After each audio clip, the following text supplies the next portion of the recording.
Assalamualaikum Ustaz. Waalaikumsalam warahmatullahi wabarakatuh. Gimana caranya agar hidup kita tenang? Ya, tenangkan. Gimana caranya agar hidup kita tenang? Tenangkan. Anda kenapa sampai nggak tenang? Nggak tenang itu kan perkaranya bisa karena berbuat maksiat. Ya, orang berbuat maksiat, berbuat salah itu pasti nggak tenang. Atau karena, mohon maaf ya, terlalu banyak terbawa oleh urusan dunia, sehingga kehidupannya dipaksa untuk mengerjakan berbagai aktivitas duniawi yang membuat dia terasa lebih sibuk, capek, lelah, sehingga tidak mendapatkan ketenangan yang dimaksudkan. Jadi kalau terlalu banyak ngejar dunia atau juga berbuat maksiat, maksiat dengan ngejar dunia itu berbeda. Ya, kalau maksiat itu sudah otomatis menyalahi ketentuan Allah. Nggak boleh mencuri, mencuri. Nggak boleh korupsi, korupsi. Nggak boleh berbohong, berbohong. Makanya ketika melakukan, hatinya menolak.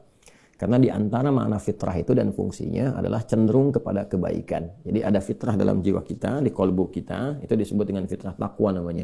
Ya, Quran surah 91 Asy-Syams ayat 7-10, wa nafsin wa ma sawwaha fa'alhamaha fujuraha wa taqwaha. Nah, jiwa takwa ini yang mendorong kita selalu pada kebaikan. Ya, kejujuran, kesabaran, kemuliaan, dan menolak keburukan-keburukan. Karena itu kalau ada seseorang itu berkata yang tidak benar, dia berdusta, hati kecilnya pasti menolak. Itu nggak benar. Ya. Ada orang mau mencuri, misalnya kan, atau korupsi, misalnya itu terfikir berbuat yang nggak bagus, hatinya pasti menolak. Ada gejolak dalam dirinya. Nah, itu yang membuat dirinya nggak tenang. Nah, yang kedua, bukan maksiat, tapi terlalu banyak mengejar dunia, sehingga lupa dengan urusan akhirat, lupa dengan ibadah. Ya, dia bekerja formal, benar, dia nggak menyalahi aturan, dia nggak korupsi, tapi dia berangkat dari gelap, pulang gelap lagi, menempuh perjalanan, kerja lagi, kena kemacetan. Nah, itu potensial akumulasi ini menimbulkan kepenatan, kegelisahan, capek, lelah, sehingga muncul pencarian-pencarian. Nah, itulah dunia. Itulah dunia. Walaupun saat dia mengerjakan itu, dia mengerjakan tidak dalam konteks bermaksiat, tapi karena terlampau lelah mengerjakan itu dan penat, nah, rohnya kan menuntut. Di tubuh kita kan ada 3 bagian. Ya, ada fisik di bagian luar, kemudian ada akal ya di pikiran, yang ketiga itu ada hati, ada jiwa spiritual. Masing-masing harus mendapatkan porsinya. Ya, ini kalau bagian tubuh luarnya aja yang makan, fisiknya yang makan, mengonsumsi, tidur, istirahat. Ya, kemudian akalnya nggak pernah dipakai, nggak pernah belajar, nggak pernah baca, nggak pernah apa. Ini akalnya juga bisa protes, tumpul, nggak nyaman. Ya, sebaliknya juga, kalau dia misalnya ya makan, minum, kerja, aktivitas, olahraga, akalnya dipakai, dia baca dan sebagainya, tapi rohnya nggak pernah diberikan porsinya. Dia nggak pernah ibadah, nggak pernah sholat, nggak pernah baca Quran dan sebagainya. Maka ini yang generator kehidupannya, ini sumber ketenangannya, maka tetap akan gelisah.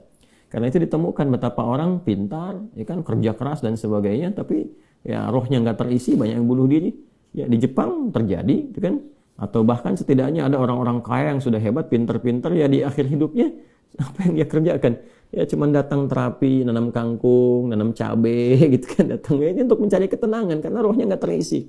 Maka Islam alhamdulillah ya agama yang sangat komplit, memberikan pencerahan sekaligus arahan dan pedoman dalam berkehidupan. Fisiknya dituntun, pikirannya juga dimotivasi untuk terus ditingkatkan, pintar sampai ke level yang tertinggi, dan rohnya diberikan porsinya untuk menunaikan ibadah sehingga mendapatkan asupan-asupan menu bagi rohnya. Makanya di kita kan ada sholat, ada puasa, gitu kan? Nah, kemudian ada baca Quran, itu untuk kebutuhan rohiyah kita, untuk memberikan ketenangan. Lalu fisik dipandu, bagaimana cara makan, bagaimana cara beraktivitas, dari mulai bangun tidur sampai tidur lagi kan diatur. Ya. Lalu pikiran turun ayat-ayat untuk menjadikan pikiran itu terlatih kuat, kan, bahkan sampai ke level yang tinggi, jenius dan sebagainya. Turun ayat tentang Iqra, banyak baca, turun ayat tentang tadabbur, afala yanzuruna ilal ibili kaifa khuliqat afala yatadabbaruna al-Qur'an, turun ayat tentang riset, inna fi khalqis samawati wal ardi wa ikhtilafil laili wan nahari la ayatil ulil albab, kan, dan seterusnya. Itu supaya semua terstimulus. Nah, jadi kalau ingin tenang, bagaimana cara hidupnya tenang? Seimbangkan 3 bagian tadi. Jadi pikiran kita dilatih supaya kuat, ya supaya tajam dalam berpikir dan mengarahkan bagian tubuh kita untuk bertindak secara benar. Tubuh ini dilatih ya dengan berolahraga, makan yang benar. Ayat-ayatnya banyak sekali. Ya ayyuhan nasu kulu mimma fil ardi halalan thayyibah. Hai orang-orang, hai manusia semuanya, hai orang-orang, hai manusia, silahkan engkau makan sesuai dengan porsi kebutuhan dari yang halal, sumber yang halal, cari yang menyehatkan. Itu di Al-Baqarah 168. Nah, kalau sudah sehat, tubuhnya sehat, dipakai aktivitas, olahraga. Kan banyak hadis-hadis tentang olahraga itu. Alimu auladakum bisibahati warrimaya, kata Nabi, ajarkan anak-anakmu olahraga berenang, atau dengan melentar, atau dengan memanah, atau dengan berkuda. Itu contoh-contoh yang real di era Nabi, yang kiranya bisa menyehatkan. Atau kita riset misalnya olahraga apa yang kira-kira menyehatkan, ya, yang senafas dengan tadi jenisnya. Jenisnya bisa berbeda setiap zamannya. Zaman Nabi nggak ditemukan misalnya olahraga futsal, basket, misalkan bola, apalagi jenis-jenis yang sekarang ada banyak atletik dan sebagainya. Tapi kan kita bisa meriset. Oh, ini renang ini apa saja nih manfaat-manfaatnya? Apa nanti olahraga sejenis yang kira-kira yang sama yang bisa dipraktekkan kekinian, atau olahraga yang berbeda tapi manfaatnya sama, melatih otot ini, menyehatkan yang ini, silahkan, walaupun jenisnya nggak sama di era Nabi. Era Nabi misalnya dengan memanah, era sekarang misalnya dengan olahraga menembak gitu kan, sah-sah saja, silahkan. Yang penting konsentrasinya sama, walaupun dengan alat atau perangkat yang berbeda. Ya, nanti kalau ingin dilatih lagi dengan panahan ya nggak ada masalah.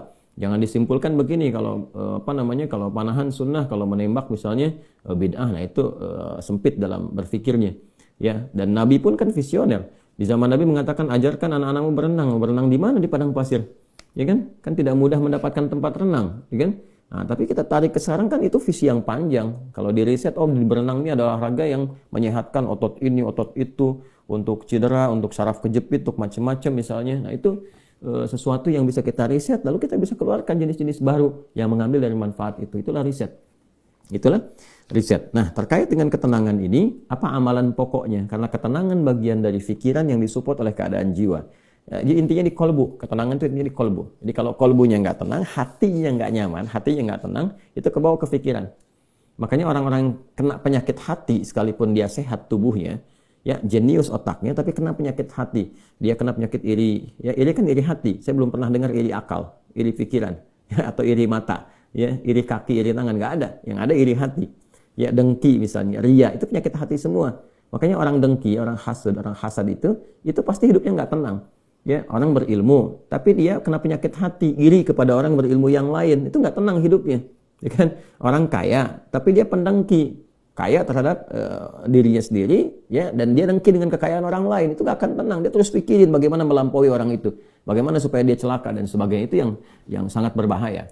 Maka untuk menenangkan diri itu, amalan-amalannya tidak ada yang lain kecuali meningkatkan ibadah, meningkatkan amal soleh, meningkatkan ketaatan. Semua jenis amal soleh itu di Quran disebut dengan zikir. Disebut dengan apa?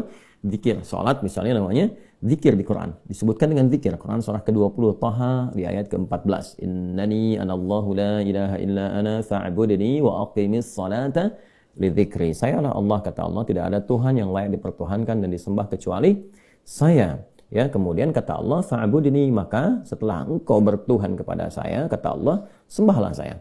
Nah, ini kalimat yang paling jelas sekali, nggak ada ambigu, terang, menyebabkan kita memahami bahwa ini kebenaran risalah Islam dari aspek ketuhanan. Ya, silakan Anda komparasikan. Ya, saya sejauh ini saya mengkomparasikan, melihat, membandingkan, saya tidak menemukan kecuali di Islam yang di dalam kitab suci mengatakan langsung Tuhannya langsung, ya, yang berkata saya Allah, kata Allah itu kan, ya, tidak ada Tuhan selain saya. Itu tegas sekali. Ya, menyebutkan saya Allah, nggak ada Tuhan selain saya, sembah saya. Dan biasanya kalau ada kalimat atau informasi yang pede jelas disampaikan, itu menunjukkan kekuatan dan kebenaran. Kekuatan dan kebenaran, karena Allah dengan sendirinya, dia kan meyakinkan, ya, kita semua dengan menegaskan sifatnya tegas. Dan karena memang ketuhanan itu hanya dimiliki oleh Tuhan yang benar.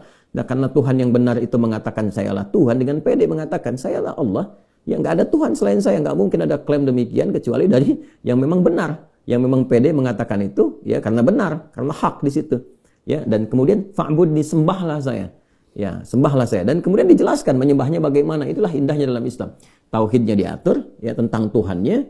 Dan kalau Anda misalnya begini, saya logikakan sederhana, ya. Orang-orang kan kalau nggak pakar, nggak punya kemampuan atau nggak sesuai dengan kualifikasi, nggak mungkin mengatakan itu kan. Ya, ada orang mengatakan misalnya saya adalah pesilat. Mana yang mau bertarung misalnya kan, atau beruji tanding dengan saya. Kalau dia bukan pesilat, nggak mungkin dia bisa mengatakan itu. Ternyata dia bukan pesilat misalnya kan, dia cuma pesilat lidah gitu kan, bukan pesilat tangguh, dan nggak mungkin dia mengatakan, pede mengatakan demikian. Ya, sayalah ahli kungfu misalnya kan, silahkan ada yang ingin tanding mengetes di kungfu. Kalau dia bukan ahli kungfu nggak mungkin mengatakan demikian. Nah, ini Allah mengatakan dengan jelas, sayalah Allah, nggak ada Tuhan selain saya, sembah saya. Nah, bisa nggak ditemukan misalnya dimanapun tuh, termasuk di kitab-kitab yang disucikan, temukan. Ada nggak Tuhan yang mengatakan sayalah Tuhan, ya kan? Disebut namanya, sembah saya. Kalimat itu temukan. Ya, di Quran jelas. Kemudian fa'budni, sembah saya, wa aqimis shalah, dan tunaikan salat. Cara menyembah saya itu dengan menunaikan salat. Dan diatur. Ini indahnya dalam Islam tuh. Ya. Kemudian ditegaskan, saya Allah, saya Tuhan. Kemudian nggak ada Tuhan selain saya, kata Allah. Kemudian sembah saya. Cara menyembahnya pun diatur. Namanya salat. Cara mengerjakannya begini. Ya, lalu ditunjuk, diutuslah Nabi Muhammad SAW untuk mengajarkan dari awal sampai akhir, dari gerakan sampai bacaan, dari mulai hukumnya diajarkan, ya, dari cara menghadap ke arah mana, kemudian bagaimana caranya, ya, dari mulai berwudunya bahkan sampai dengan selesainya. Ya, ini menunjukkan bahwa risalah agama ini benar. Nggak mungkin kan diada-adakan demikian. Gimana cara bisa merekayasa seperti itu terjadi? Nggak mungkin. Ya, ini dari awal sampai akhir dan nggak ada kreativitas di situ. Nggak ada kreativitas dan semua sama. Ya, orang Arab demikian, yang bukan Arab demikian. Ya, jadi nggak ada ceritanya misalnya di Arab pakai bahasa Arab, di Indonesia pakai bahasa Indonesia. Ya, di Indonesia, di Sumatera pakai bahasa Sumatera misalnya, di Jawa pakai bahasa Jawa. Tidak. Ya, Quran mau dimanapun pakai bahasa Arab. Salat dengan cara yang sama, menghadap ke tempat yang sama. Tapi terkait dengan pertanyaan ini, teruskan ayatnya. Wa aqimis sholata lidzikri. Tunaikan salat kepadaku, kan, sebagai zikir. Jadi salat itu disebut dengan zikir. Berdoa juga zikir. Ya, doa juga zikir. Quran surah ke-7 ayat 205. Wadhkur rabbaka fi nafsika tadarruan wa khifatan wa dunal jahri minal qaul, dan berzikirlah, berdoalah maksudnya. Zikir ini doa. Ya, berdoalah, mohon dengan sepenuh jiwamu, dengan ketenangan, gitu kan, mintakan kepada Allah dengan penuh ketenangan. Dan mohon dengan kekhusyuan, mohon dengan penuh harap supaya dikabulkan. Nah, silakan cek, bukankah saat berdoa itu ada ketenangan? Anda punya masalah, alih-alih Anda curhat di media sosial, gitu kan? Nah, kemudian Anda arahkan untuk berdoa dengan cara yang benar, Anda ke kiblat, wudu, minta dengan khusyuk. Bukankah saat berdoa tenang? Ya kan? Bukankah saat sholat itu Anda lebih tenang? Ya kan? Bukankah saat Anda baca Quran lebih tenang? Nah, baca Quran itu disebut dengan zikir, karena Qurannya disebut zikir. Quran surah ke-15 ayat 9. Inna nahnu nazzalna dzikra wa inna lahu lahafidhun. Kami telah turunkan Al-Quran sebagai zikir. Nah, Anda itu kalau baca Quran kan lebih tenang. Apalagi kadang terjadi begini, sedang punya masalah, terus kita buka mushaf, random acak tuh dibuka begini, tiba-tiba ayatnya sesuai dengan masalah kita. Gitu. Nah, baru baca aja udah tenang keadaan jiwanya. Ya, udah menyebut nama Allah, baru bismillahirrahmanirrahim, sudah tenang.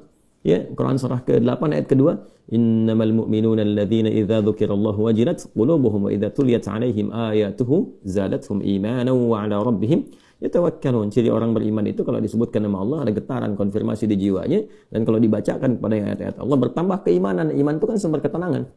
Ya, makanya iman itu berasal dari kata al-aman. Ulaika lahumul amnu, kan? Ya, alladzina amanu wa lam yalbisu imanahum bidzulmin, ya ulaika lahumul amnu. Orang-orang beriman itu kata Al-Qur'an, dan kalau imannya benar, maka akan mendapatkan ketenangan dalam jiwanya. Nah, ini kalau dibacakan Quran ada ketenangan dalam diri kita. Kita dengar orang lain baca Quran aja udah tenang, apalagi kita baca sendiri, kan?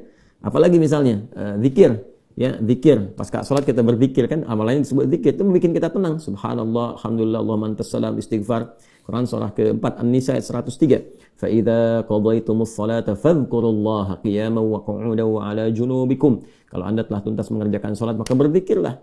Ya, subhanallah, alhamdulillah, Allahu akbar, Allahumma antas salam, ya, dari astagfirullah dulu awalnya, kan? Nah, itu membuat diri kita lebih tenang, lebih nyaman. Nah, itu semua amalan tadi disebut dengan zikir. Karena itu disimpulkanlah di Quran surah ke-13 Ar-Ra'du di ayat ke-28 ketika Allah berfirman, ala bi dzikrillahi tatma'innul qulub. Yakinkan pada dirimu. Ala itu harfu taukid, bukan hanya ikhbar. Huruf untuk menginformasikan sekaligus menguatkan informasi yang disampaikan. Saya tegaskannya, kata Allah, yakinkan pada dirimu dengan meningkatkan zikir kepada Allah, maka akan cenderung berdampak tenang kepada jiwa. Nah, jadi kalau Anda ingin tenang, saya ingin tenang, kita ingin tenang, gampangnya tingkatkan zikir. Zikir itu bentuknya ibadah, baik dengan ibadah fisik seperti sholat, baca Al-Quran, atau ibadah harta dengan bersedekah misalnya, ya, zakat itu kewajiban, infak itu tambahkan. Kalau ingin tenang, cobalah pagi-pagi cari orang-orang yang berhak mendapatkan itu sesuai dengan kualifikasi yang disampaikan Al-Quran dan hadis, jalan, temui, bersedekah, nggak usah banyak dipamerkan, ya, macam-macam, bersedekah, sampaikan dengan tulus. Nanti Anda akan mendengar orang itu berkata, terima kasih Pak, semoga Bapak disehatkan, keluarga juga dilancarkan rezekinya, dijaga oleh Allah kemuliaannya. Oh, itu mahal sekali. Padahal yang dikeluarkan mungkin 5.000, 10.000, tapi bagi orang-orang tertentu itu sangat berharga dan melahirkan doa yang dengan doa itu mengguncang aras dan memberikan ketenangan kepada jiwa. Kan? Wallahu ta'ala a'lam bis-shawab.